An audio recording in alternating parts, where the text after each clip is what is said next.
like to invite you to listen to The Joyner Report, hosted by journalist and researcher Angela Joyner, as she looks into the UFO topic from a fresh perspective. The Joyner Report can be heard every Friday evening at 10 p.m. Eastern, 9 p.m. Central, right here on the UFO Paranormal Radio Network. Are you interested in a radio program that focuses on the deeper aspects of the UFO topic? Would you like to explore the facts and truths of what ufology and UFO research are all about? Then please join us here every Saturday evening at 7 p.m. Eastern, 6 p.m. Central for Eye to the Sky, the UFO Synopsis, with your host, D. Andrew, right here on the UFO Paranormal Radio Network. And remember, UFO research is not a belief system.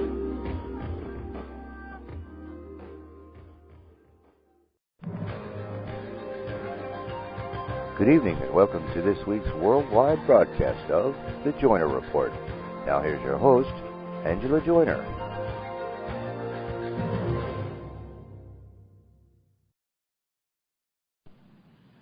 Hi, and welcome to the Friday night broadcast of The Joyner Report at UFO Paranormal Radio Network.com and at WPRN FM New Orleans. Welcome to all those gathering in the chat room. I'm always happy to see you there. I have lots of regulars that come back every Friday night, and I really appreciate you guys. Tonight's show features two distinguished guests.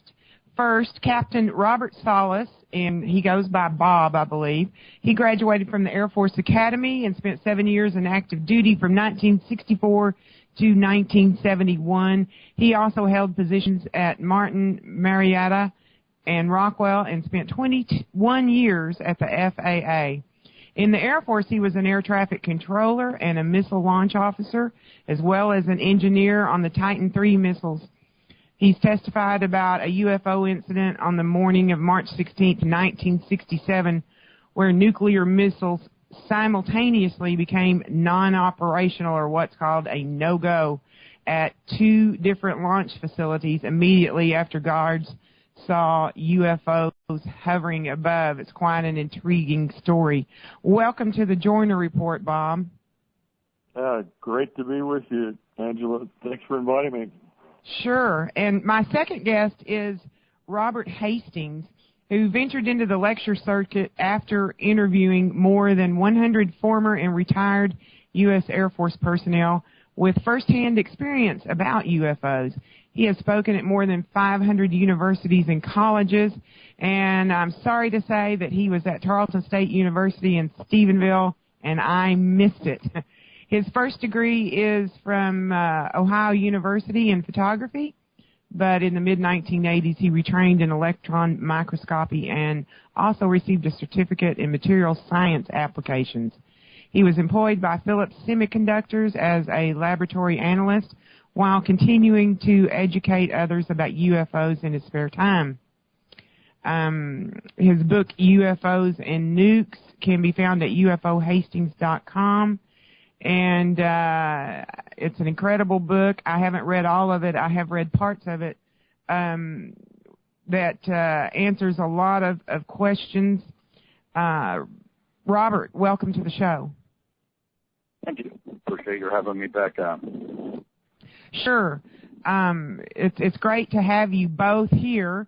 And you contacted me, and you guys have been talking about doing a press conference in Washington, D.C. at the National Press Club.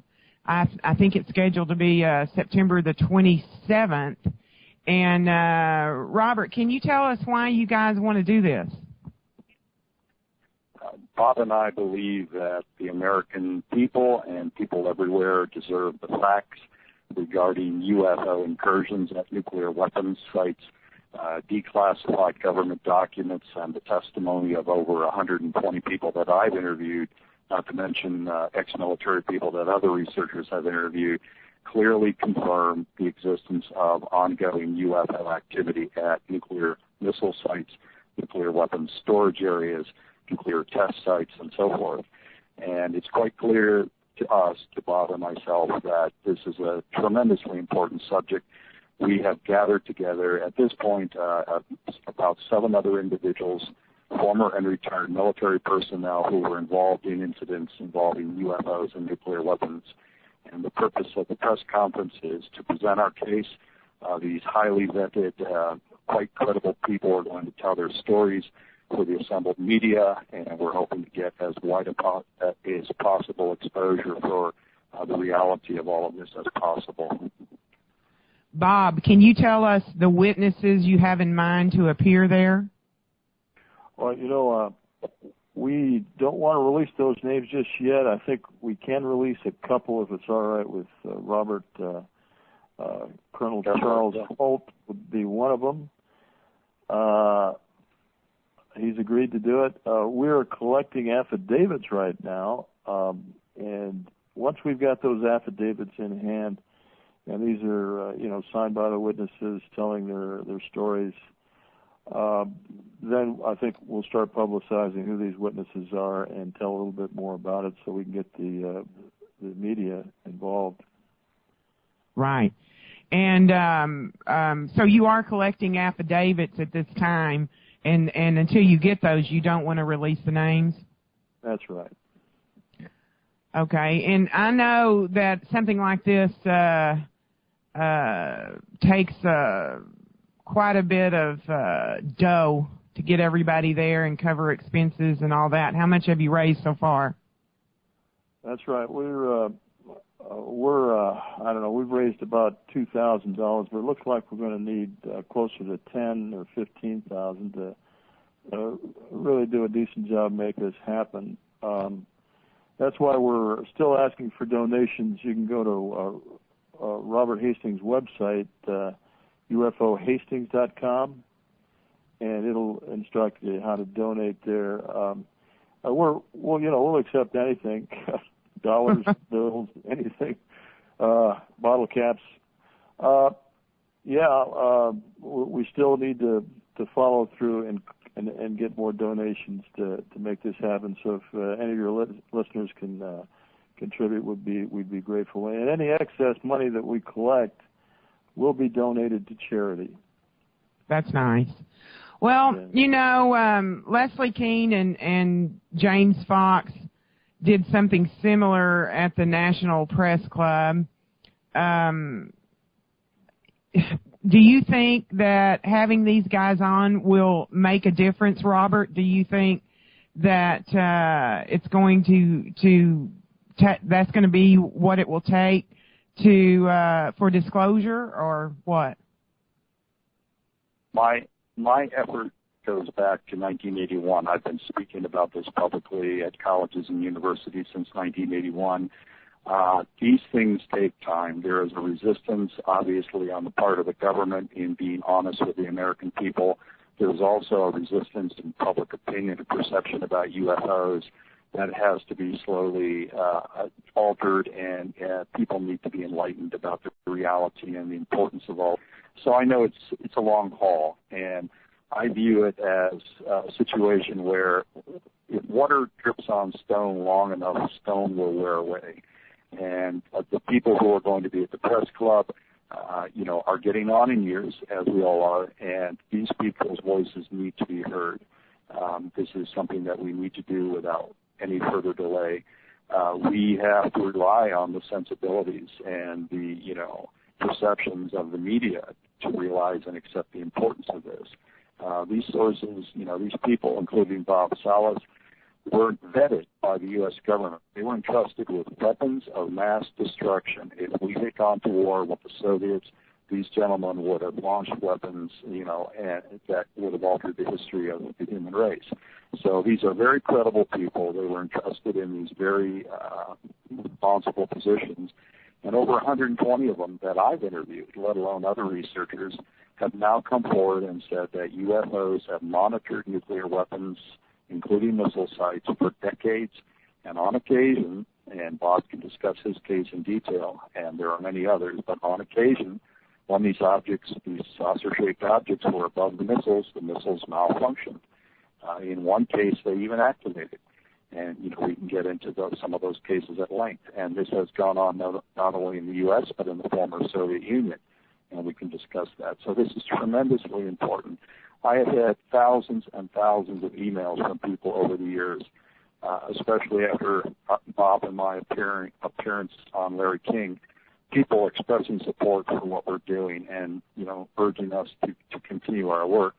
Well, I'm asking those people just to help us out. We need money to get this event off the ground. There's no two ways about it.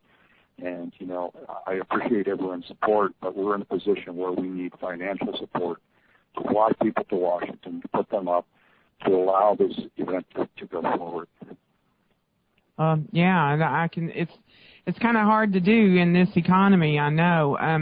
Bob, I am somewhat familiar with your experience in the late 60s, but why don't you tell us about that and what happened that morning in March? Okay, real good. First of all, I want to kind of set the stage. I was a missile launch officer at Malmstrom Air Force Base from 66 to 69, and what that means is we had control of 10 nuclear missiles. We'd go out on alert duty about every 3 days. We'd go out to the site, which was located out in wheat fields in Montana, and we'd go down in an elevator, down about 60 feet underground. We had a large concrete capsule full of electronic gear, computers, and such, and all the control systems were down there for the weapons. 10 nuclear missiles at what we called launch facilities were located in a kind of a ring around this launch control center, and we had about 4 to 6 guards upstairs, something like that. So on this particular morning, in my case, I was at Oscar Flight. And on March 24th, we've been able to narrow down the date to March 24th, 1967. I get a call initially, and it was sometime in the evening. It was dark. I don't recall the exact time. My flight security controller or main guard calls down and says that they've been seeing some strange lights in the sky, making real odd maneuvers, flying very rapidly, stopping on a dime and reversing direction, that sort of thing. I think I even said, "You mean like UFO?" and kind of chuckled because I didn't believe in UFOs at the time. I had no idea what the heck those were. Did you think Did you feel he might be pulling your leg? Yeah, that thought occurred to me. Although, these guys were really professionals, and of course, because we all knew what we had to protect there. We had nuclear weapons, and this was a very professional group, like I said, and although I did find it strange, I didn't pay too much attention to that call, and I kind of dismissed it. And then about 5 minutes later, he calls back, and this time he's screaming into the phone and very, very scared, frightened. And he said, "Sir, I'm looking out the window here at the front gate, and there's a glowing red object, oval-shaped, pulsating red, and it's just hovering right outside the front gate, above the gate." And he had all his guards out there with their weapons drawn. He wanted me to tell him what to do next. I think I said something like, "Gee, make sure nothing comes inside the fence." I ended that call. He did say one of the guards got injured, although it was a minor hand injury. I think he was injured because he was so frightened. He cut his hand on the fence there. But so he hung up the phone. I went over to tell my commander, Fred Mywalt, who, by the way, is alive and well, living in Las Vegas. He's supported my statements many times, and so he's another live witness to this. So I started to tell him about the phone calls, and I didn't finish my first sentence before the missiles started to go into what we called a no-go condition. They went from green lights to red lights. We got a lot of bells and whistles on the control panel. And I recall that all 10 of the missiles went down. In other words, they couldn't be used. They couldn't be launched. While this object was still above the launch control facility. Of course, we couldn't leave the facility to underground to go up and take a look because we're obligated to stay locked in there until we get relieved the next day. Our procedures, and Fred Mywald turns to me and says, the same thing happened at another site. I recall those words vividly. And this was after talking to command post back in Great Falls. We were about 100 miles from Great Falls. These facilities are scattered around Montana. And then we also had security light incursions. In other words, we had indicators to make sure that nothing intruded into the area where the missiles were actually located. And so I had to call back up and talk to the Guard again and send security teams out to those launch facilities that had security lights. And while they were out there, they reported seeing the objects again. And so we got those reports, and Fred Mywald has confirmed that. So that's basically the incident. There's more that followed up, the aftermath, but that's basically it.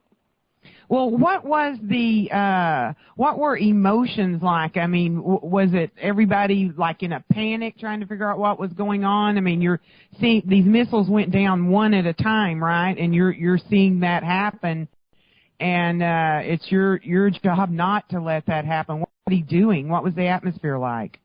Well, I can tell you from one of the witnesses that'll be in Washington with us is Robert Jameson, and he was set out to restart those missiles, bring them back up online, and he was telling us that it was kind of panic back at the base. They were bringing in all the crews.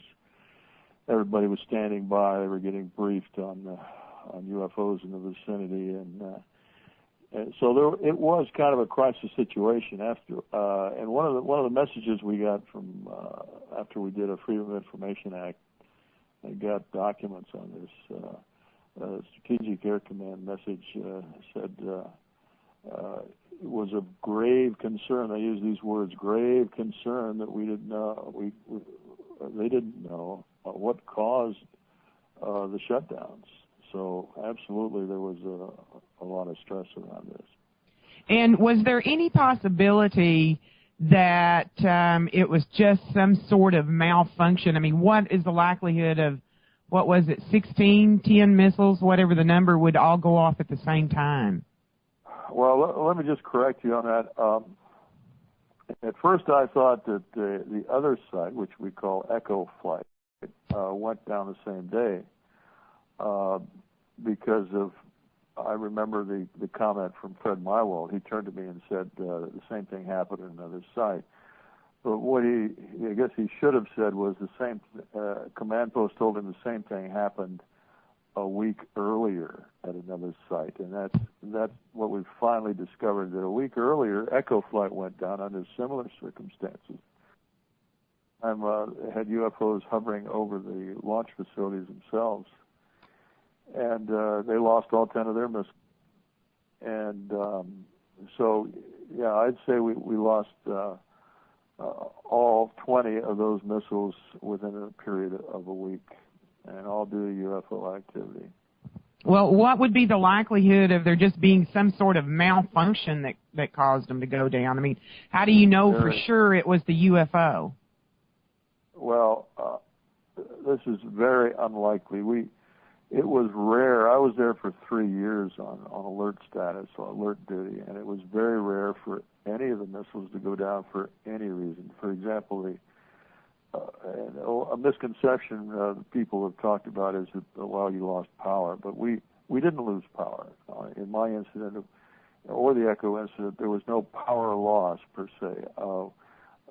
We had power throughout these missiles went down for a specific reason.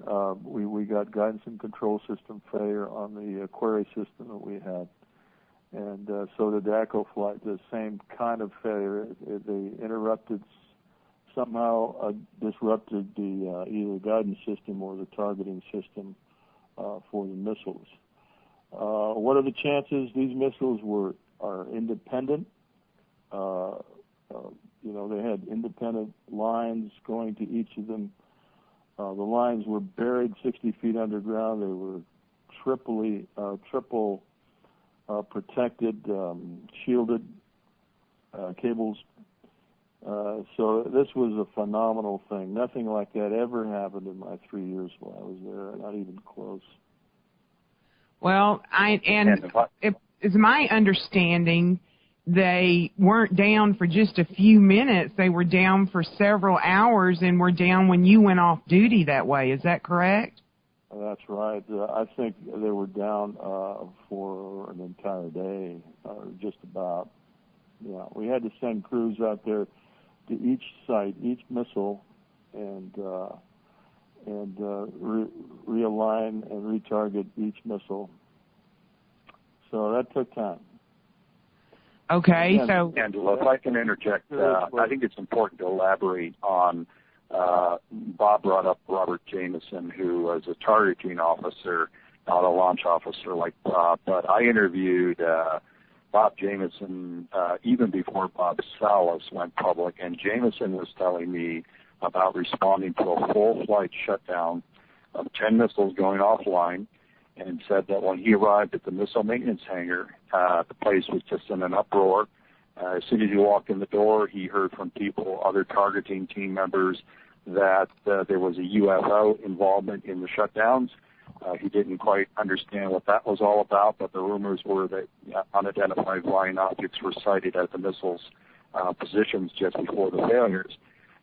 He ultimately was briefed, and his briefers, the official missile maintenance squadron briefers, told them point blank, according to Bob Jameson, that there was definitely a UFO involvement in the shutdown of the missiles, and in fact they were not going to be allowed into the field to drive out this 100-plus miles to the missile sites to repair them, to bring them back online and retarget them until all reports of UFO activity had ceased from the field.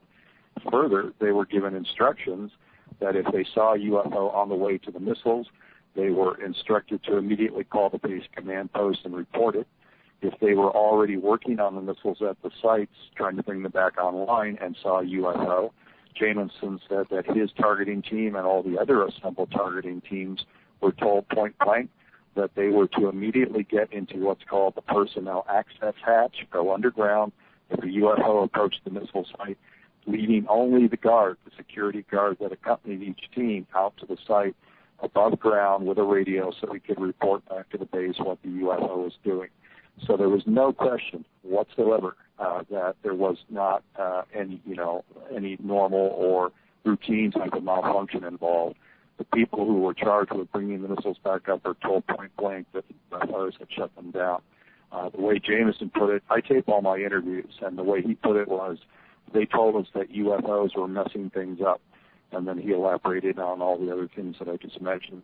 Now, while they were waiting at the hangar to go out into the field and were being held back, there was a temporary command post set up, and Jameson said he was listening on a wave radio between, he couldn't remember if it was the base commander or the wing commander at the hangar, who was talking to Air Force personnel out at another site near a canyon near Great Falls, near a little town called Belt, where a UFO had landed and in effect was being cordoned off the area. There was security personnel, but this object was in the base of the canyon, on the floor of the canyon.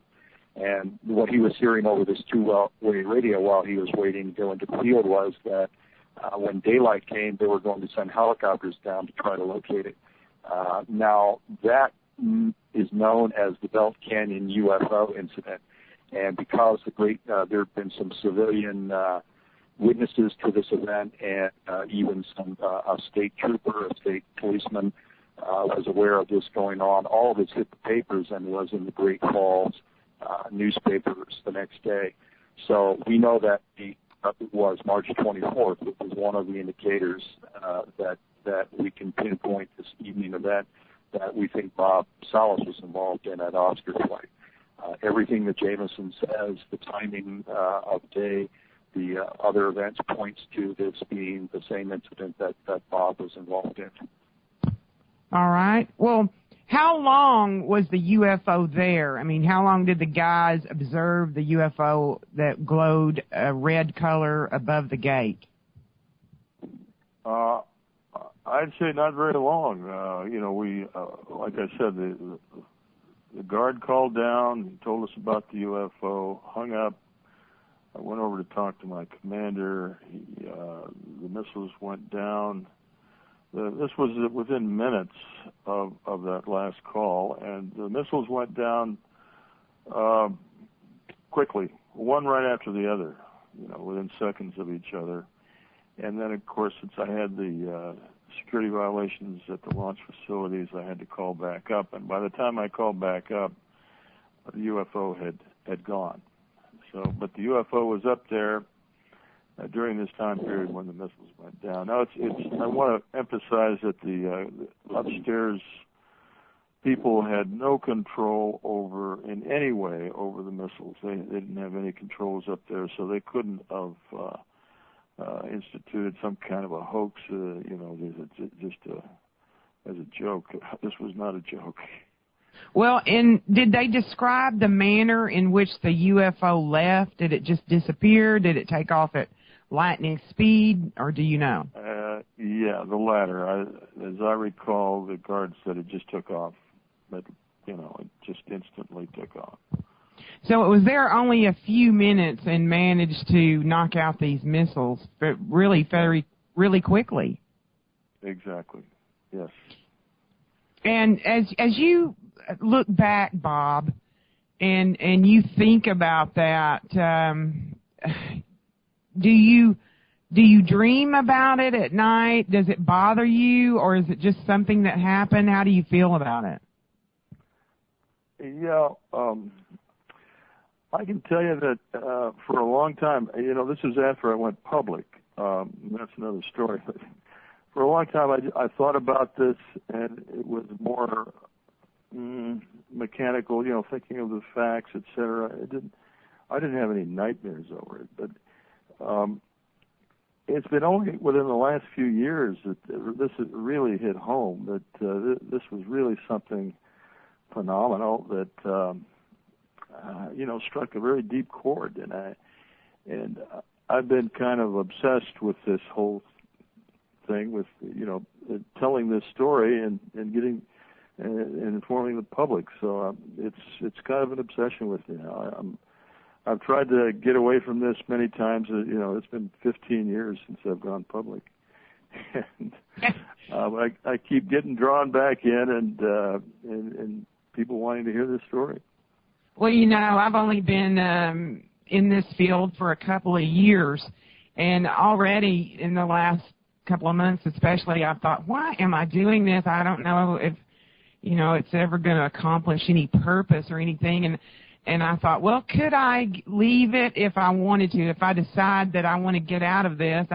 I think it might be like a bear caught in a trap. You may have to chew off your own foot to get out. I don't know how it's going to work. That's a good way to put it. But I said earlier, I've been interviewing people like Bob since 1973, and by 1981, I felt that I had enough information to go public on the college lecture circuit. So I've been doing this for closing in on 4 decades. And when I was younger, and I believe that, certainly within 10 years, this would all be out in the open. Washington would have to come clean. But I just turned 60, and I'm now thinking that, I may not live to see the big announcement. But, the thing people have to remember is paradigm shifts take time more often than not. The scientists ignore this and laugh at it. The journalists, for the most part, ignore this and laugh at this. Traditionally religious people, with all due respect to their beliefs, think this is all either nonsense or the work of the devil or whatever. And so there's this resistance in terms of government secrecy coupled with public perception, coupled with traditional religious beliefs. There's a lot of doors that have to be, knocked down or opened forcefully before the collective weight of public opinion is at the point where the government will have no choice but to talk about this. So people who think people who are interested in this and want the facts to come out, I can tell you from experience, be patient, because this is, you've got to be in this for the long haul. But the reason it's worth the wait because this is so tremendously important. I think Bob and I agree, and many of my witnesses, ex-military people agree, we are dealing with beings from another world who have a technology vastly superior to human technology. And whatever else they're doing here on Earth, whatever other operation or game plan they have, one thing they are definitely doing is monitoring and occasionally tampering with our nuclear weapons, not only here but in Russia. And we can talk about that later. But it's going on, and obviously this is tremendously important.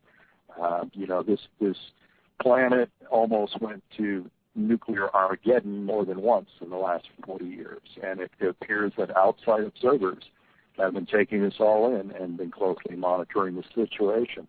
And if that's not a front-page story, I don't know what is.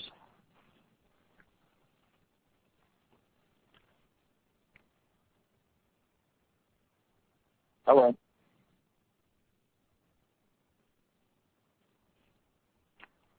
Hello.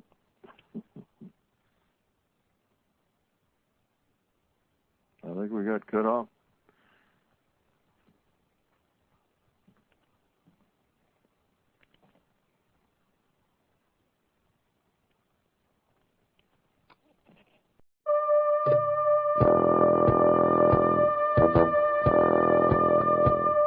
Tune in to UFO Undercover, Wednesdays at 8 p.m. Eastern, with your host, Joe Montaldo, right here on the Paranormal Radio Network.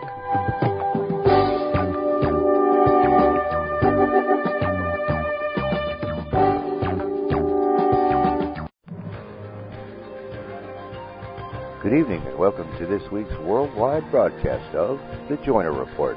Now here's your host, Angela Joyner.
Robert on. I guess so. All right, guys, I think they can hear you now. Okay, are we on? You're on. Okay. We're I'm all sorry. We've had some technical difficulties here. I'm talking with Robert Hastings and Bob Salas. This is the Joyner Report, and it seems that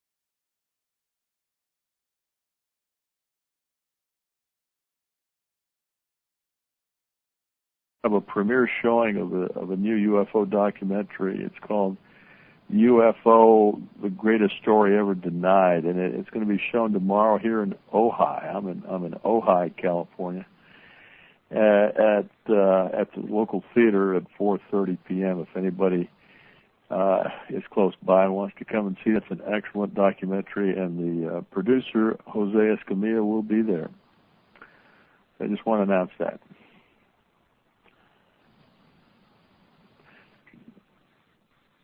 And the proceeds from that will go for our press conference will be held in Washington, D.C. Did you get that, Angela? This is Robert. I can hear you, Bob. Angela, Joe? Looks like they're gone. Yeah, sounds like we're having some... I can hear you now. Now I can.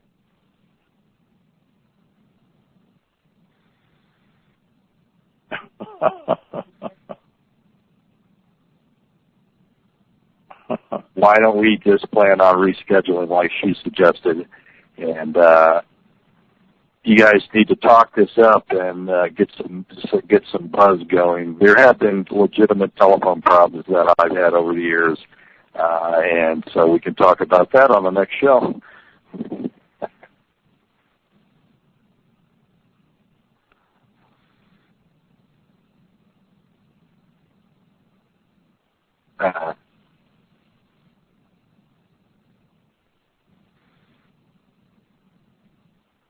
Yeah. Right. Yeah. Well, we need.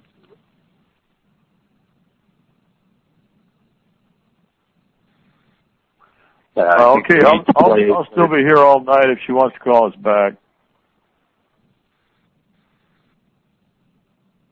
So if you want to call us back, I'll be here. Sir, thank you all. Good luck tomorrow, Bob. What's that? Right.